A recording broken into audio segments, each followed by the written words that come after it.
Varicose veins బాధితులకు శుభవార్త. హైదరాబాద్ లో ఉచిత కన్సల్టేషన్ మరియు స్క్రీనింగ్ కొరకు ఎవిస్ హాస్పిటల్స్ ని సంప్రదించండి.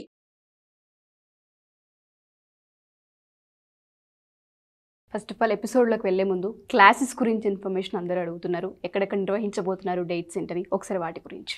ఓకే అమ్మ, మనకి ఇప్పుడు 2024 సెప్టెంబర్ 8 వచ్చి మనకి తిరుపతిలో ఉంటుందండి. అలాగే 15th సెప్టెంబర్ వచ్చి మనకి రాజమండ్రిలో ఉంటుంది. 22nd సెప్టెంబర్ వచ్చి మళ్ళీ హైదరాబాద్లో రెగ్యులర్ క్లాస్ ఉంటుంది. 29th సెప్టెంబర్ వచ్చి మనకి అనంతపురంలో ఉంటుంది. అలాగే 6th అక్టోబర్ వచ్చి విజయవాడలో ఉంటుంది. 27th అక్టోబర్ వచ్చి బెంగళూరులో ఉంటుంది. వీలైనంత తొందరగా ఎన్రోల్. నమస్కారం డాక్టర్ శ్రీ అనంత కృష్ణస్వామి గారు. నమస్కారం అండి. 661 మనీ మంత్ర వీడియో. సో ప్రీవియస్ వీడియోలో మీరు చెప్పినటువంటి ఒక మాట, నిజంగానే డబ్బు ఒక్కసారి సంపాదించిన తర్వాత దాని తాలూకు టేస్ట్ ఏదైనా మనం కనుక చూస్తే మనకి జీవితం మీద కొన్ని విషయాల మీద క్లారిటీ వస్తుంది. దాంతోపాటు అది ఎంత పెద్ద సబ్జెక్ట్ అనేటువంటి దాని మీద అవగాహన వస్తుంది. ప్రయత్నం చేయాలి కదా. అవును, ప్రయత్నం అయితే చేయాలి కదా. ప్రయత్నం చేయకుండా ఎలా వస్తుందని మనం క్వశ్చన్లు వేసుకుంటూ కూర్చుంటే రాదు. మన అవసరాలను తీరుస్తుంది అనేటువంటి దానికంటే కూడా ఒక్కసారి సంపాదించిన తర్వాత మనకు ఎలాంటి ఎక్స్పీరియన్స్, భోగభాగ వైభోగ్యాలు ఇస్తుంది అనేటువంటి దాన్ని కూడా అర్థం చేసుకోవాలి. మనం పుట్టిన దానికోసం అని చెప్పేసి ఒక్కసారన్నా వాటిని అన్నింటినీ ఎక్స్పీరియన్స్ చేస్తే అయిపోయినట్టే. ఇంకా అంతకంటే ఏముంటుంది. ఫస్ట్ ఆఫ్ ఆల్ డబ్బు రాగానే మీకు గ్లామర్ వస్తుంది. ఎస్, అవును. డబ్బు రాగానే అప్పుడు నీరసంగా ఉన్నటువంటి ఆ చెమట కప్పుతో కూడుకున్న మొహం ఏదైతుందో ఎందుకు గ్లామర్ వచ్చేస్తుంది. అంటే నీట్గా శుభ్రంగా ఉండాలని అనిపిస్తుంది, డిగ్నిటీ మెయింటైన్ చేయాలని అన్నీ అదే నేర్పిస్తుంది. డబ్బే అన్నీ నేర్పిస్తుంది. ఆ తర్వాత పరపతి వస్తుంది, సమాజంలో అందరూ గౌరవించడం అనేది మొదలవుతుంది. ఆ తర్వాత హోదా వస్తుంది. అర్థమైందా? ఇవన్నీ ఒకటి వస్తుంది. అర్థమైందా? డబ్బు లేని హోదా దేనికి కూడా పనికిరాదు. ఎందుకంటే కేవలం మాటలు చెప్పుకోవడానికి తప్ప ఏదానికి పనికిరాదు. చాలామంది అంటారు ఇది ముఖ్యం, మనిషికి గౌరవం ముఖ్యం, ఇవన్నీ కరెక్టే.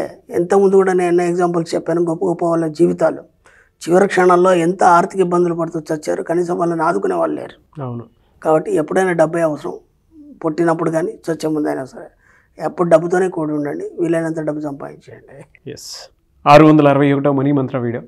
ఈ వీడియోలో ఏం చెప్తున్నారు? మన కోరికలు ఎందుకు తీరట్లేదు, డబ్బు ఎందుకు రావట్లేదు? ఇప్పుడు దాకా డబ్బు గురించి చెప్పుకున్నాం మనం. అతి సులభంగా డబ్బు సంపాదించడం. మరి డబ్బు ఎలా వస్తుంది? మనం అనుకుంటాం కదా. ఇప్పుడు మా స్టూడెంట్స్కి అడుగుతాను, ఇప్పటిదాకా మనం చెప్పిన వీడియోలు ఉంటే చూసి వస్తారు కదా వాళ్ళు. డబ్బు ఎలా వస్తుంది అనగానే ఊహించుకుంటే వస్తుంది. 2 మనీ అఫర్మేషన్ చేస్తే వస్తుంది, లేదా మనీ మెడిటేషన్ చేస్తే వస్తుంది, లేదంటే సృష్టించుకుంటే వస్తుంది. ఇవన్నీ ఏంటి అంటే మనకి ఒక్కొక్క స్టెప్ ఎక్కడానికి 10 సోపానాలు. ఈ యొక్క ప్రయాణంలో మనం స్టార్టింగ్లో ఎక్కడ ఉన్నాం అక్కడి నుంచి ఒక్కొక్క మెట్ ఎక్కుతున్న దాంట్లో ఇవన్నీ భాగాలు. అంటే మనం ఒక 10th క్లాస్ వరకు వెళ్ళాలన్నప్పుడు అంతకుముందు ఉన్న జ్ఞానాన్ని అంతా తెలుసుకోవాలి. ఫస్ట్ క్లాస్ నుంచి 10th క్లాస్ వరకు జ్ఞానాన్ని మనం సంపాదించినప్పుడే 10th క్లాస్ అనేది పాస్ అవుతాం. ఇప్పుడు ఏమైపోయింది మనది, ఇప్పుడు దాదాపు 4 సంవత్సరాల నుంచి సబ్జెక్ట్ అనేది డెప్త్గా అయిపోయింది. కాబట్టి ఇప్పటివరకు మనం ఏదైతే అనుకున్నామో సృష్టించుకోవడం, ముందు మనం ఏం చేసామంటే కళలు కనడం నేర్పించాం. కళలు కనండి అని చెప్పేసి నేను ఒక సబ్జెక్ట్ చెప్పాను.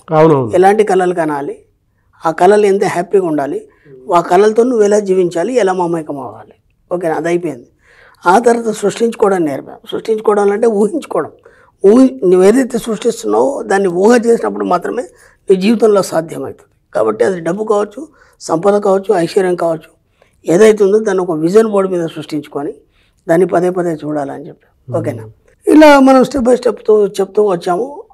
అక్కడి వరకు ఉన్న నాలెడ్జ్ ద్వారా వాళ్ళు అంతవరకు సంపాదించుకున్నారు. అక్కడ వరకు ఉన్న నాలెడ్జ్ ద్వారా అంతవరకు సంపాదించుకున్నారు. క్లాస్కి వచ్చిన తర్వాత ఇవన్నీ మారిపోతాయి. ఇవన్నీ మారిపోయి ఇంకా కొత్తగా ఉంటుంది సబ్జెక్ట్. ఇక్కడ మన సబ్జెక్ట్కి వచ్చేసరికంటే ఎప్పుడైతే నీ కోరికలు కానీ, నీ యొక్క ఆలోచనలు కానీ, నీ ఊహలు కానీ అవి మంచి కావచ్చు, చెడు కావచ్చు, ఎప్పుడైతే నీ 4th సీల్ అయినటువంటి అనాహత చక్రానికి దగ్గరగా ఉంటాయో అవి నిజమవుతాయి. ఇక్కడ విచిత్రం ఏం జరుగుతుందంటే ఈ 6 చక్రాల్లో, మొత్తం 6 చక్రాల్లో అనాహత చక్రం అనేది నీ యొక్క జీవితంలో ముఖ్య పాత్ర వహిస్తుంది. అంటే నీ యొక్క హావభావాలు కావచ్చు, లేదంటే నీ యొక్క ఆలోచనలు కావచ్చు, లేదంటే నీ జీవన విధానం కావచ్చు, మీకున్న రోగాలు వ్యాధులు కావచ్చు, వీటన్నిటి కూడా కారణం ఏంటంటే మీ యొక్క అనాహత చక్రం. ఎందుకంటే అది ప్రేమతో కూడి ఉంటుంది ఎప్పుడు కూడా. కాబట్టి మనం ఇక్కడ మనం ఏం చేస్తామంటే లవ్ సింబల్ ఇస్తాం. మనం హార్ట్కి ఇక్కడ దగ్గరగా ఉంటుంది కాబట్టి ఎరుపు సింబల్, ఎరుపు రంగుతో మనం హార్ట్ సింబల్ ఇస్తాం. మనం అది ఎప్పుడు ప్రేమతో కూడి ఉంటుంది. ఇప్పుడు ఏమైందంటే మనకు తెలియకుండానే దాంట్లో మనం ద్వేషం నింపితే ద్వేషం, ఈర్ష్య నింపితే ఈర్ష్య, అసూయ నింపితే అసూయ, ఆనందం నింపితే ఆనందం, సంతోషాన్ని నింపితే సంతోషం, ఆరోగ్యాన్ని నింపితే ఆరోగ్యం, డబ్బు నింపితే డబ్బు. సింపుల్ టెక్నిక్ అది. కాబట్టి ఈ ఫోర్త్ సెల్ అనాహత చక్రానికి మనం దగ్గరగా ఉండాలన్నప్పుడు మన భావాలు ఏవైతున్నాయో అవి మ్యాక్సిమం ఉన్నతంగా పాజిటివ్గా ఉన్నప్పుడు మాత్రమే అనాహత చక్రం స్వీకరిస్తుంది. అప్పటిదాకా స్వీకరించదు. ఒక్కొక్క చక్రం గురించి నేను గతంలో కూడా చాలా వివరించాను. నేను ఒక్కొక్క చక్రం మనం దాడుతున్నప్పుడు ఏమవుతుంది, మన సిచ్యువేషన్స్ ఏమవుతాయి అంటే మన యొక్క జీవితంలో మార్పు ఎలా వస్తుంది అనే దాని మీద ఇక్కడ చిన్నగా చెప్తాను నేను, ఎందుకంటే దాన్ని అంత పెద్ద ఎక్స్ప్లెయిన్ చేయలేము మనం ఉన్న టైంలో. మూలాధారం యాక్టివేట్ అయింది, భూమి మీద అధికారం వచ్చేస్తుంది, అంటే నీకు ఇక్కడ ఏ పనైనా అయిపోతుంది. ఓకేనా. స్వాధిష్టానం యాక్టివేట్ అయింది, నీటి మీద అధికారం వస్తుంది. ఓకేనా. మణిపూరకం యాక్టివేట్ అయింది, మీకు ఎక్కడ పోతే అక్కడ షడ్రసోపేతం భోజనం దొరుకుతుంది. ఓకేనా. ఇక్కడ అనాహతం ఎప్పుడైతే యాక్టివేట్ అయింది ప్రేమతత్వం అనేది అలవాటు అవుతుంది. అలాగే విశుద్ధి అయితే మీ యొక్క వాక్ మీద అధికారం వస్తుంది. ఆజ్ఞ అయితే నీకు అన్నీ తెలిసిపోతాయి. సహస్రారం అయితే అంతా నువ్వు అయిపోతావు. సింపుల్. కాబట్టి దీంట్లో అన్నిటికంటే ఇంపార్టెంట్ ఏది మనకి అనాథ చక్రం అనేది ఇంపార్టెంట్. ఈ అనాథ చక్రం మనసు భావాలకు దగ్గరగా ఉంటుంది. మనసు అంటే మన మైండ్ మనసు అయితే ఇక్కడ ఉంటుంది కదా, కానీ దాని భావాలన్నీ ఇక్కడ నుంచే వ్యక్తం అవుతాయి. మీరు ఇంతకుముందు కూడా గతంలో చెప్పాను నేను, ఒక పసిపాపని తల్లి హృదయంలో పెట్టుకుంటే ఆ సేద తీరుతుంది. అర్థమైందా. ఆ స్పర్శ అనుభవం అనేది ఒక సేద తీరడానికి ఉపయోగపడుతుంది. ఆ యొక్క స్పర్శ ఇంకెక్కడ కూడా మనకు దొరకదు. అర్థమైందా. ఒక తల్లి యొక్క ఊళ్ళో పసిపాపకి ఏదైతే సేద తీరుతాడో అది మనం ఎక్కడ కూడా పొందలేము మనం. ఎందుకు ఇక్కడ ప్రేమతత్వం కూడి ఉంటుంది. అవును. అర్థమైందా. ఎప్పుడైతే ఆ ప్రేమతత్వాన్ని మనం స్వీకరిస్తామో, ఎప్పుడైతే ఆ యొక్క ఆనందాన్ని మనం స్వీకరిస్తామో, ఎప్పుడైతే ఆ సంతోషాన్ని మనం స్వీకరిస్తామో, అనాహత చక్రం నుంచి వచ్చి ఏదైతుందో అది నీ నిజ జీవితంలో నీకు ఇవ్వడం జరుగుతుంది. కాబట్టి అన్నింటికంటే ఇంపార్టెంట్ మనకి ఈ యొక్క అనాహత చక్రం. దాని మీద మ్యాక్సిమం కాన్సన్ట్రేట్ చేయండి. అంటే కాన్సన్ట్రేట్ చేయాలంటే దాన్ని చూస్తూ కూర్చోవాలని కాదు.